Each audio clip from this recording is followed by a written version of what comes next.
आज की कहानी बहुत ही ज्ञानवर्धक कहानी है। इस कहानी में महात्मा बुद्ध के 12 ऐसे उपदेश जानेंगे जिसे जानकर कि आपको ये जानेंगे कि कम उम्र में बुढ़ापा क्यों आता है। यदि आप महात्मा बुद्ध के विश्वासी हैं तो इन दिव्य उपदेशों को ध्यान से सुने। इस वीडियो को पूरा अंत तक देखें, वरना बाद में बहुत पछताना पड़ेगा। अपने कीमती समय को फालतू के शॉर्ट्स वीडियो के जगह यहाँ लगाए, कुछ नया सीखने को मिलेगा। महात्मा बुद्ध एक राजा थे, लेकिन उन्होंने सब कुछ त्याग के एक सन्यासी का रूप ले लिया था। उन्हें सब पता है हमें क्या खाना चाहिए, हमें कैसी दिनचर्या अपनानी चाहिए। आज हम महात्मा बुद्ध के वो 12 इंपॉर्टेंट नियम यानी कि उनके जीवन का पूरा सार आज हम इस कहानी में समझेंगे। इसलिए सभी से निवेदन है, उस 12 बातों को सुन करके अपने जीवन में उतार लीजिए। आपको कोई बीमारी नहीं होगी और आपको कभी बुढ़ापा छू ही नहीं पाएगा। उस सारे 12 नियम को हमने फॉलो किया। इस कहानी के माध्यम से जब महात्मा बुद्ध ने 12 उपदेश दिए थे, एक समय की बात है। एक राज में एक राजा था। राजा बहुत दयालु, बहुत दयावान और एक न्यायप्रिय राजा थे। उनके 2 रानियां थीं। उनकी दोनों रानियां अति सुंदर, वही रानियां जो हैं राजा के स्वभाव पर है। और रानियां भी बहुत ही धार्मिक कवि थीं। तो राजा इतने न्यायप्रिय राजा थे कि उनकी प्रजा का भी कोई दुख का सामना ही नहीं कर सका। क्योंकि राजा ने अपने मंत्रिमंडल में 9 ऐसे मंत्रियों का गठन किया था कि जिनके जिम्मे हर एक डिपार्टमेंट बांटा गया था। तो प्रजा के खान पान का ध्यान रखा गया, सबको वो बांट दिए थे, ये देखना है। और इतना उनका सख्त हिदायत था, कोई भी अपने काम में लापरवाही पाए जाने पर उसे मृत्युदंड दिया जाएगा। इसीलिए उनकी जो सभा में और उनके जो मंत्रिमंडल में लोग थे वो बहुत ईमानदारी से काम करते थे। और राजा कभी भी जो है जब न्याय करना होता था, उनकी सभा में तो कभी भी अपनी न्याय नहीं करते थे। किसी के साथ जो है एक पक्षी न्याय नहीं करते, उसको एक पॉइंट को समझते थे, विचार देते तब न्याय करते थे। इस तरह से राजा की जो प्रजा थी पूरे राज्य में सब सुखी थी। राजा का एक फरमान ये भी था कि हर हफ्ते एक सभा लगेगी। पूरे राज्य के जितने लोग हैं उन सब की एक सभा बुलाई जाती थी। किसके घर कितना अनाज हो रहा है, किसके घर खाने को नहीं उसको अनाज दिया जाता था, ऐसी व्यवस्था थी। तो उनकी सभी प्रजा एकदम सुख से रहती थी। उनका राज आसानी से चल रहा था। सारी प्रजा सुखी थी और ऋषि सुखी थे। सारी प्रजा राजा का गुणगान भी बात थी। ऐसे एक दिन सभा चल रही थी। उसी सभा में एक किसान और उसकी पत्नी आते और कहते हैं, महाराज आज हमारे पास एक बहुत बड़ी समस्या है, कृपया आप हमारी समस्या का समाधान कीजिए। राजा बोलते हैं, क्या बात है बताइए। किसान कहता है कि मेरे 2 बेटे हैं। अभी मेरे बेटे की उम्र बहुत कम है, अभी उसकी उम्र ज़्यादा से ज़्यादा 25 से 26 साल, लेकिन देखने में ऐसा लगा रहा है जैसे इसकी उम्र 60 साल। बाल झड़ते जा रहे हैं और उसके पेट निकलता जा रहा है। बड़ा आलसी है, कोई काम नहीं करता है। हमने अपने हिसाब से इधर उधर दवा कराया लेकिन कोई फ़ायदा नहीं मिला। महाराज कहते हैं, ठीक है, मंत्री को आदेश देते हैं, मंत्री अपने राज्य वैद्य से इस किसान की लड़के का इलाज कराया जाए। जो भी खर्चा होगा उसे राजकोष से दिया जाए। मंत्री ऐसा ही करते हैं। उनके दोनों किसान के बेटे का इलाज राजकोष से खर्च से राज्य वैद्य करते हैं। काफ़ी दिन इलाज चलने के बाद फिर वह किसान एक दिन सभा में उपस्थित हुए और कहता है, महाराज कोई आराम नहीं हुआ, मेरा बेटा वैसे के वैसे है। राजा कहते हैं, ठीक है, हम इससे विचार करेंगे। इसमें बात चली रही थी। उसी गांव से, उसी राज्य से 2 लोग और आते हैं, पति और पत्नी आते हैं, रोते हुए, और वहीं भी यही कहते हैं। समस्याएं यही होती जा रही थीं। अब धीरे धीरे सभा चली गई थी कि ऐसे ही करके पूरे गांव से लगभग 50% लोग आए। राजा असमंजस में पड़ गए। उन्होंने तुरंत आपातकालीन मीटिंग बुलाई कि सारे राजवैद्यों को बुलाया जाए और दूर दूर से राज्य वैद्यों को बुलाया जाए। इसमें देखा जाए आखिर ऐसी क्या समस्या है जिसकी वजह से हमारे राज्य के सभी नवयुवक बूढ़े दिखने लगे। इसको पूरा रिसर्च किया। मंत्री का सख्त आदेश था, राजा का सख्त आदेश था, हमारे मंत्रियों को जल्द से जल्द इसमें कार्रवाई की जाए और पूरे राज्य की छानबीन करके सबके घर का पूरा पता लगाया जाए। क्या कारण है? अब बाहर से भी वैद्य को बुलाया गया। जितने जितने प्रसिद्ध वैद्य थे सारे वैद्य को राजा ने आमंत्रित किया और फिर एक आपातकालीन बैठक बुलाई। उस आपातकालीन बैठक में सारे राज वैद्य से विचार विमर्श किया गया कि राज्य वैद्य लोग, आपके पास 10 दिन का समय है। इस 10 दिन के समय में पूरे राज्य के हर एक एक घर की आप बीमारी का पता लगाएं। ऐसी कौन सी बीमारी है, क्या चीज खाने से बीमारियां हो रही हैं, जो भी राज्य वैद्य इस बीमारी का सही सटीक पता लगा लेगा, उस राज्य वैद्य को पुरस्कार के रूप में मैं एक राज्य दे दूंगा। अब सारे राज्य वैद्य एकदम जुट गए, पूरे गहन में अपनी पोथी पत्रा किताब लेकर के और घर घर जाकर रात दिन एक करके पूरा 10 दिन छानबीन चलता रहा। फिर 11वें दिन राज्य की सभा लगती है और उस राज्य सभा में सारे राज्य वैद्य, पूरे राज्य के लोग इकट्ठा होते हैं। फिर राजा एक एक करके सारे राज्य वैद्य से पूछते हैं। सारे राज्य वैद्य अपने अपने ओपिनियन दिया। महाराज, हमने तो बहुत छानबीन किया और छानबीन के हिसाब से हमने दवाएं और ट्रीटमेंट भी किया, लेकिन किसी को आराम नहीं मिला। तो उसमें से एक राज्य वैद्य खड़ा होता है जो बहुत बुजुर्ग था। उसकी उम्र लगभग 125 से 30 साल की थी। उसने कहा, हमारा जो अपना निष्कर्ष निकला, हमारा जो अपना अनुभव है, उस अनुभव से यही हमें लगता है, यहाँ के रहन सहन, यहाँ के खाने में कुछ ना कुछ दिक्कत हो रही है, जिसकी वजह से हो रहा है, लेकिन इसका हमारे पास कोई सटीक जवाब नहीं। राजा राज्य में बुजुर्ग राज्य वैद्य की बात को सुनकर असमंजस में हो जाते हैं। 125 साल का अनुभव 125 साल का बुजुर्ग बता रहा है, तो उसके समाधान क्या होगा? कुछ देर सोचने के बाद राजा कहते हैं, राज्य वैद्य, अब इसका समस्या का समाधान आप लोग ही बताइए, क्योंकि हम आज 1 महीने से समाधान खोज रहा हूं। हम खुद चिंतित हैं, हमारी प्रजा परेशान होती जा रही और हम भी देख रहे, हम भी इसी सोच में, हम भी परेशान होते जा रहे। हमारे भी बाल झड़ने शुरू हो गए। हमारे परिवार में हमारी महारानी या राजकुमार, राजकुमारी, जो भी राज्य में है, सब लोग अपनी प्रजा से परेशान हैं। आखिर समाधान तो बताइए। फिर वह राज्य वैद्य हाथ जोड़ के खड़े होते हैं राजा से, राजा हमें क्षमा करें, हाँ हमारे पास एक उपाय जरूर है, जिस इस समस्याओं का सारा समाधान एक ही आदमी के पास है। अगर उस आदमी को ढूंढ के लाया जाए तो आपके राज्य की सारी समस्याएं खत्म हो जाएंगी, सारी बीमारियां खत्म हो जाएंगी। उनके अलावा इसका समाधान किसी के पास नहीं। महाराज कहते हैं, राज्य वैद्य जल्दी बताइए, इस शुभ काम में देरी मत करिए, जल्दी से जल्दी उस महापुरुष ज्ञानी का नाम बताइए। हम उन्हें अपने राज्य में आमंत्रित करें, जिससे हमारे राज्य के लोग स्वस्थ हो सके। वह राज्य वैद्य कहता है, महाराज उनका हमें तो नहीं पता कहाँ रहते हैं, लेकिन वह किसी राज्य में उनका उपदेश चल ही रहा होगा। कृपया आप अपने सैनिकों को सारे राज्य में भेज करके पता लगा लीजिए, वो महात्मा बुद्ध ही है जिनके पास सारी समस्याओं का समाधान है। पता लगाइए महात्मा बुद्ध किस राज्य में है, कहाँ पर उपदेश दे रहे हैं। अगर उन्हीं के पास समस्या का समाधान है और किसी के पास इस समस्या का समाधान नहीं है। राजा ये बात जैसे सुनते हैं, राज्य वैद्य के मुख से अपने अनुसार जो 9 उनके मंत्री थे, जो सबसे काबिल बंदे थे, उन्होंने आदेश दिया कि जल्द से जल्द महात्मा बुद्ध का पता लगाया जाए और अभिलंब उनको बड़े आदर सम्मान के साथ अपने राज्य में लाया जाए। यह हमारा सख्त आदेश है। इसके लिए जितनी भी सेना चाहिए, जितने भी गुप्तचर चाहिए, आप पता लगाइए इस समय भगवान महात्मा बुद्ध का उपदेश किस राज्य में चल रहा है। वो जरूर आएंगे और उनका हमारा संदेश भेजिए। अगर वो नहीं आते तो आप बताइएगा, मैं खुद चलूंगा महात्मा बुद्ध के पास अपनी समस्या का निवारण लेने। सारे मंत्री तुरंत चारों दिशाओं में फैल जाती है, चारों दिशाओं में फैल जाते हैं और काफी अथक प्रयास करने के बाद, काफी मेहनत करने के बाद महात्मा बुद्ध का काफी दूर राज्य में पता चलता है कि वहां उपदेश दे रहे हैं। मंत्री वहां जाता है और महात्मा बुद्ध को प्रणाम करता है और कहता है, भगवान आपको हमारे राजा ने बुलाया है। हमारे राज में बहुत बड़ी बीमारी आ गई है, कृपया आप हमारे साथ चलने का कृपा करें। महात्मा बुद्ध जितने दयालु, हसमुख, उनका तो एक ही उपदेश था कि हमारे पूरे भारतवर्ष स्वस्थ निरोग रहे, किसी के मन में कोई छल कपट ना हो, कभी कोई दुखी ना हो, सभी लोग हंसते रहें। जैसे ही उन्होंने सुना इस सैनिक से मुंह से, उन्होंने कहा, क्यों नहीं, हम तुरंत चलते हैं।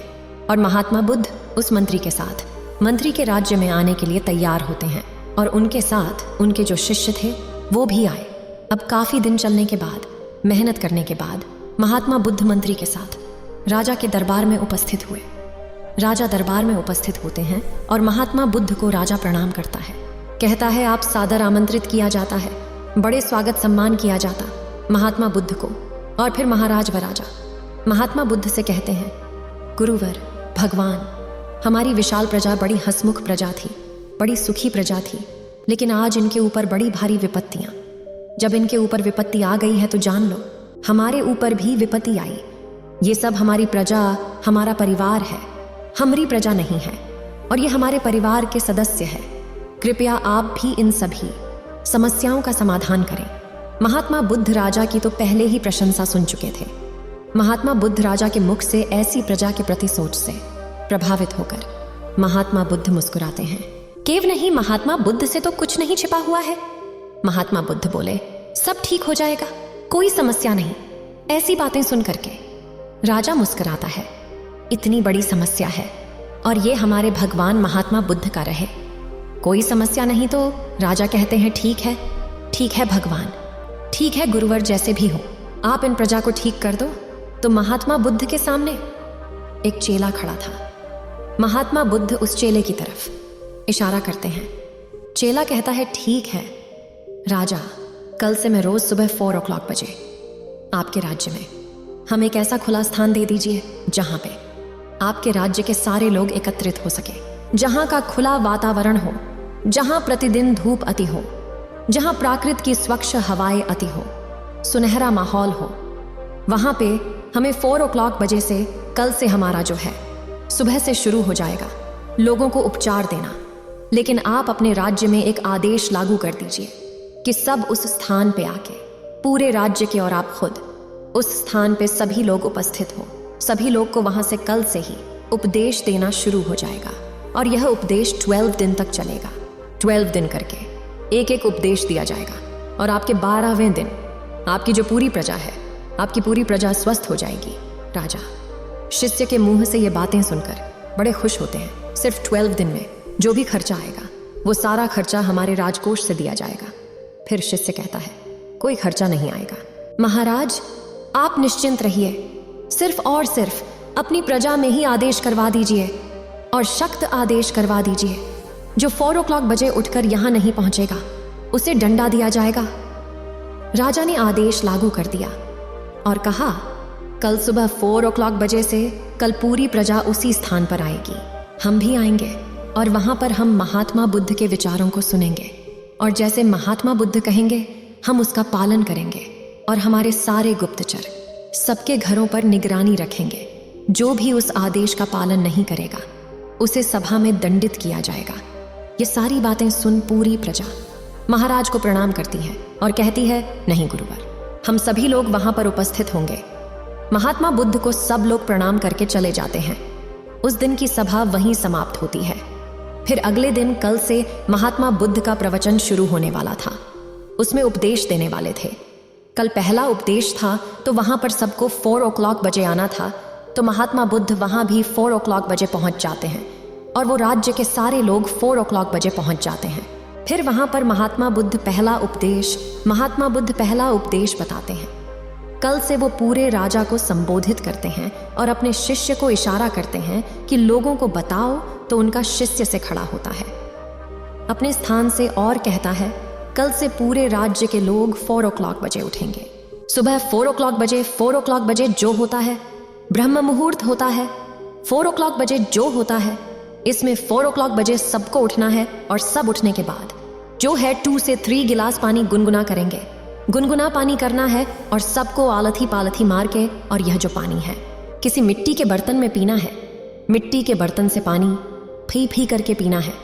कैसे पीना है? फी फी करके पीना है। कल सब सुबह यह चीज फॉलो करें। इसी को जो नहीं फॉलो करेगा वह आराम नहीं होगा। महात्मा बुद्ध का पहला उपदेश था। इस पहले उपदेश को सब लोग पालन करेंगे और फिर उसके बाद कल दूसरा उपदेश दिया जाएगा। कल उपदेश का सब पालन करके आएगा। सभा वहीं समाप्त होती है। फिर अगले दिन सभी लोग समय से वहां पर उपस्थित होकर आ जाते हैं। सब लोग फिर महात्मा बुद्ध के शिष्य पूछता है, क्या हुआ, कितने लोग पालन किया? सब लोगों ने हाथ उठाया और सभी ने कहा कि हमने इसका पालन किया और आज हमें बहुत आराम मिला। हमारा पेट सही से साफ हुआ, शरीर एकदम हल्की फुल्की लग रही है, तब हम स्वस्थ हैं।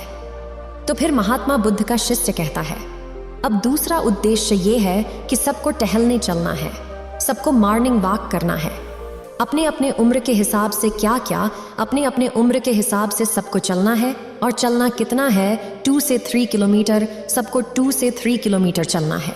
उसमें जो बच्चे हैं, जो नौजवान हैं, वो दौड़ेंगे, और उनकी जो है नॉर्मल लोग जो है, जो 40 साल 50 साल के ऊपर है, वो अब मॉर्निंग वॉक चलेंगे। उतने चलेंगे और चाल जो होगी 1 सेकंड में 1 कदम, 1 मिनट में 60 कदम चलने वाली चाल होगी। 1 मिनट में 60 कदम के रेशियो से चलना है। इतनी तेज चलना, और जो दौड़ सके और दौड़ेंगे, मीडियम, कोई तेज नहीं दौड़ना है। सब अपनी क्षमता के अनुसार 2 से 3 किलोमीटर ज्यादा होगा, कम नहीं है। इसी हिसाब से सबको मॉर्निंग वॉक करना है और चलना है। दूसरे दिन का उपदेश। सब लोग फिर अगले दिन की समय स्टार्ट होती। अगले दिन में सभा में आते हैं तो सबसे पहले शिष्य पूछता है। 2 दिन का नियम सबने पालन किया। सब लोग हाथ उठाते हैं। कैसे आप लोगों को लग रहा है? सब लोग कहते बहुत अच्छा लग रहा है, ऐसे लग रहा है कि हमको कोई बीमारी नहीं है। फिर कहते हैं कि आप कुछ लोग योगा करें। योगा प्राणायाम अपने सामर्थ्य के अनुसार सब योग प्राणायाम करेंगे। योग प्राणायाम में 2 योगा प्राणायाम जरूर शामिल होगा। कपालभाति अनुलोम विलोम। कपालभाति अनुलोम विलोम हमारे शिष्य फिर से सोने सिखा दिया। सारे शिष्यों ने बताया कि अनुलोम विलोम कैसे किया जाता है, कपालभाति कैसे किए जाते, सूर्य प्राणायाम कैसे किया जाता है। इसी तरह से सब लोग कम से कम आधे घंटे से 45 मिनट डेली इसको करना। कितनी देर करवाएं? आधे घंटे से 45 मिनट सबको योगा प्राणायाम करना है। तब इस दिन के भी सभा समाप्त होती है। अगले दिन की फिर सभा शुरू होती है और उस सभा में सारे लोग उपस्थित थे। सारे लोग उपस्थित होने के बाद फिर सबके दिनचर्या पूछी जाती है। किसने कितना अभ्यास किया? सबने कहा, अब तो हमको ऐसे लग रहा है कि हमको कोई बीमारी नहीं है। हमें अलार्म नहीं लगाना पड़ता, हमें जगाना नहीं पड़ता। मेरी 4 o'clock बजे अपने आप खुल जाती है। अब महाराज बड़े खुश हुए। इतना बढ़िया चमत्कार, बिना पैसे के हमारी प्रजा ठीक हो रही है। महाराज तुरंत खुश होकर के फिर महात्मा बुद्ध को प्रणाम करते हैं। आप हमारे ही राज्य में रहिएगा, जाइएगा नहीं। महाराज भगवान महात्मा बुद्ध मुस्कुराते हैं, क्योंकि उनका तो काम ही है हमेशा हंसते रहना, कभी वो चिंता नहीं करते। फिर वह कहते हैं, गाते हैं आप सबका योग प्राणायाम सब कुछ हो जाने के बाद अब सब लोग क्या करेंगे? अगला काम जो करेंगे, सब 300 ग्राम सेब खाएंगे। कितना खाएंगे? 300 ग्राम सबको से सेब खाना है, और ज्यादा खा सकते हैं, उससे कोई मतलब नहीं, लेकिन कम से कम 2.5 ग्राम से 300 ग्राम सबको सेब खाना है। सेब खाने के बाद सब लोग अपने अपने जो भी जिसको काम करना है काम करेगा। उस दिन का भी ज्ञान समाप्त। फिर अगले दिन का उपदेश आता है। फिर अगले दिन सबसे पूछा जाता है, किसको कितना आराम? सभी लोग कहते हैं कि हम तो पूर्ण रूप से एकदम ठीक हो गए हैं। कितने लोग कह रहे थे हो गया? फिर शिष्य कहता है कि मैं अभी तो अधिक बाकी है, अभी तो आधा रूल और करना है। जब आप पूरे रूल को फॉलो कर लोगे तो कोई बीमारी नहीं आएगी। बुढ़ापा तो छू मंतर हो जाएगा। बुढ़ापा तो कभी पास नहीं आएगी। मर्दाना ताकत बरकरार रहेगी। हमारे भगवान महात्मा बुद्ध की तरह सभी के चेहरों पर चमक बनी रहेगी। फिर कहते हैं अगला उपदेश क्या है? अब सब लोग सेब खाएं। सेब मान लीजिए सबने खा लिया। 7 से 8 o'clock बजे तक अब उसके 2 से 2.5 घंटे बाद सबको अपनी फुल डाइट लेना, सबको फुल खाना खाना है। अब कुल खाने में आपको क्या क्या खाना है? अब खाने का उद्देश्य बताते हैं। सबको रोटी खाना है। मल्टीग्रेन रोटी मिक्स, रोटी के आटे की वह बताता है। उसमें क्या क्या होगा उसका? तो उसमें गेहूं नहीं होगा। गेहूं अच्छा चीज नहीं उगाता, जो बाजरा, सावा, जौ, मक्का और रागी यह होगा। इसी की सबको रोटी बनवाना है और इसकी रोटियां खाना है। सबके पास उसके घर में रोटी होगी। नोट कर लीजिए, सावा, जौ, बाजार, मक्का, चना और रागी, इन 5 चीजों की सबको रोटी बनाना है। अब सबकी थाल में इसकी रोटी होगी। एक कटोरी दाल होगी और उसमें देसी घी गाय का डाला हुआ, और एक कटोरी मिक्स सब्जी या साग होगा। सीजन के हिसाब से जो फ्रीजर वाली सब्जी होती वही सब्जी खाना है। बिना सीजन वाली सब्जी नहीं खाना। बिना सीजन वाली सब्जी स्टोर की होती है, वो नुकसान करती है। कोई साग सब्जी जो भी खाना। 1 कटोरी दाल रोटी और 1 कटोरी उबला हुआ। चावल लेने, भुजिया चावल या ब्राउन चावल होगा, अपने स्वाद अनुसार होगा। पर कोई चावल खाना चाहे तो खा सकता है, नहीं तो कोई जरूरी नहीं। क्या हुआ? रोटी हो गई, दाल हो गया, सब्जी हो गया या साग हो गया। अब अपनी इच्छा अनुसार क्या लेना है जिसके पास है इस सारी चीजें खाने के बाद।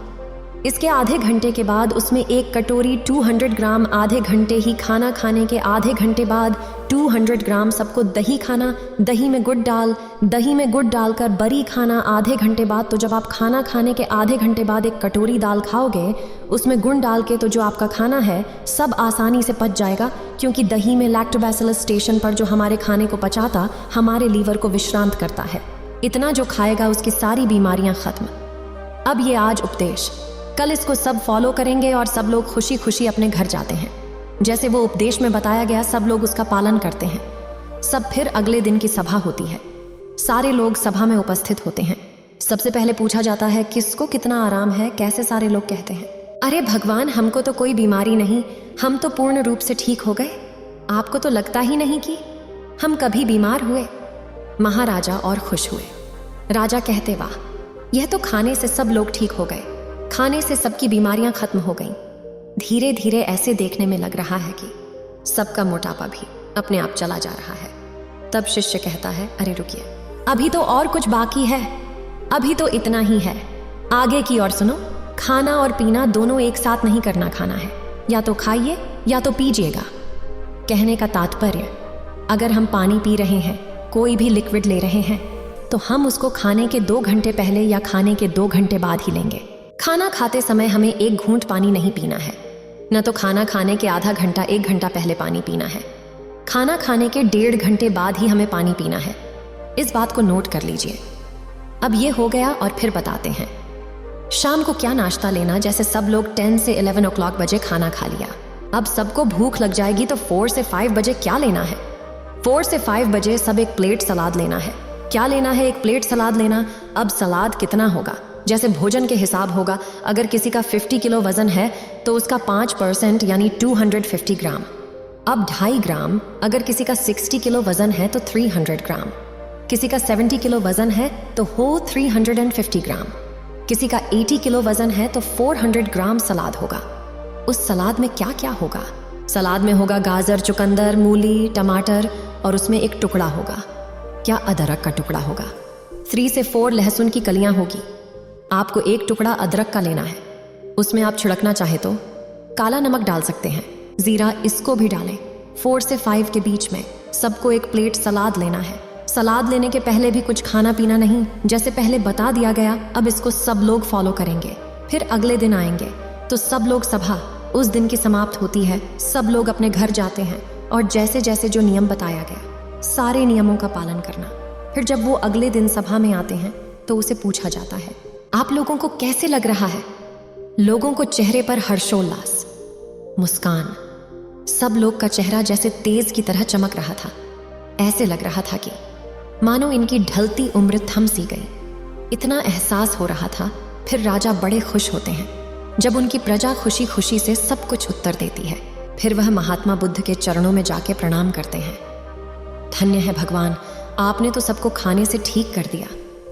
फिर वह शिष्य से खाता है, महाराज रुकिए, अभी तो और सारे उपदेश बाकी है।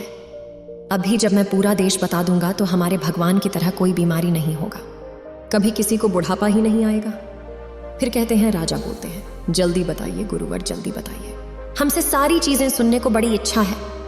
मैं भी इतने अपने आप को अच्छा मालूम कर रहा, वैसे मुझे कोई बीमारी नहीं हो।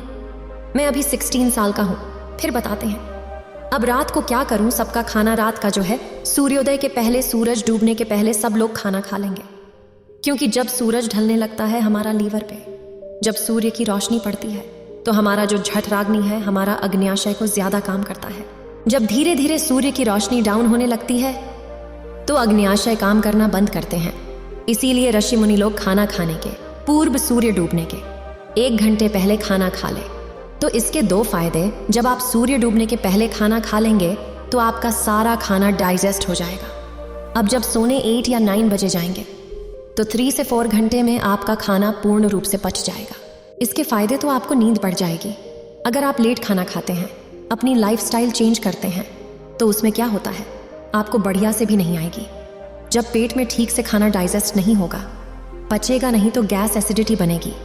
इसलिए जो है और क्या करना है, आपका खाना सूर्योदय के 1 घंटे पहले खा लेना है और खाने में क्या क्या होगा? वही मल्टीग्रेन रोटी, सब्जी, और या तो मल्टीग्रेन रोटी या सब्जी या फिर सलाद। सीजन के हिसाब से बात दो चीजें, और खाना कितना खाना है। नाम मात्र खाना कितना खाना है, नाम मात्र खाना खाना है। ऐसे खाना खाना है जैसे आपने खाना नहीं खाया। फिर उसके 1 घंटे के बाद आपको 1 गिलास दूध पीना है। उस खाना खाने के बाद 1 गिलास दूध पीना है। उसमें 3 ग्राम हल्दी डाल के, हल्दी शुद्ध घर की होनी चाहिए, बाजार के नहीं। उसमें 3 ग्राम हल्दी डाल के उसको उबाल लें या फिर ठंडा हो जाए, आपको पीना है। या हल्दी वाला दूध आपकी सारी बीमारियां को नाश कर देगा। अब सब इसको फॉलो करेंगे। अब जब हम इसको फॉलो करेंगे और उसको फॉलो करने के बाद सब लोग जो है, दूध पीने के 1 घंटे बाद होने जा रहा है, तुरंत दूध पी के सोने नहीं जाना है। अब आप 9 बजे सोने या 10 o'clock बजे सोने चले जाइए। लेटेस्ट 10 बजे सोने जाइए। अब जब आप 10 o'clock बजे सो जाएंगे तो आपके सारे खाने डाइजेस्ट हो गए। जब आपको अच्छी नींद आएगी तो 4 o'clock बजे अपने आप आंख खुल जाएंगे।